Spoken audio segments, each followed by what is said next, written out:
And it's sort of how we became friends. Well, not really. It's sort of the reason why I thought we should be friends. And I sort of just followed her around until she agreed. You know, it's sort of what I've been thinking about most today. And it's stupid because I know I should have been thinking about Fizz, but I can't stop thinking about my auntie today.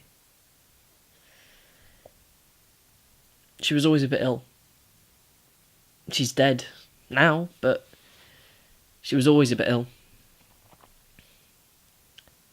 But this one time, on our only real holiday, my mum took me to her mum and dad's. They lived in Weston-super-Mare. We went there for a few weeks. 5 weeks, actually. One summer. And I missed the first week of school. But mum got a phone call and we had to come home early. She was just... There'd been problems with a man. I don't know his name.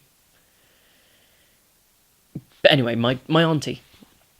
Auntie Rose. Aunt Rose. Because she was always a bit ill, she always stayed with her mum and dad.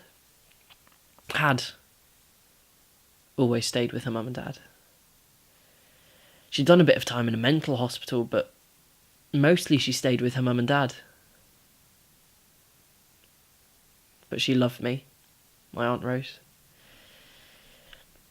You know, you can tell. Sometimes you can just tell that people love you.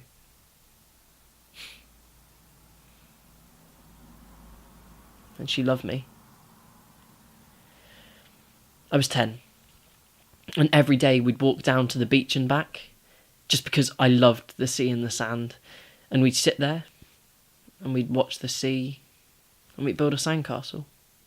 Not a big one, just one to show we were there.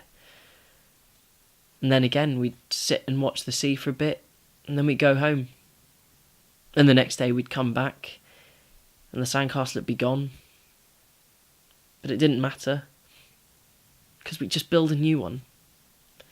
You know, it was our way. And my mum didn't mind. My mum didn't get on with her mum and dad.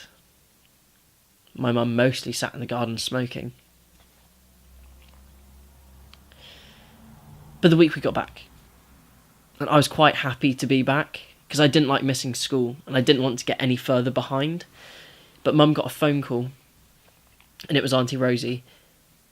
Aunt Rose. And she'd hung herself. She was dead. And I always thought that if I'd been there, I could have done something. That's the thing that I kept playing over in my head. But I realised that I wouldn't have made a difference. I know that now. She told me I had to leave her alone. She was crying, and she didn't like crying in front of other people, your sister. She said she had a blackbird flying in her head. A blackbird in her head. But she told me I had to leave her alone.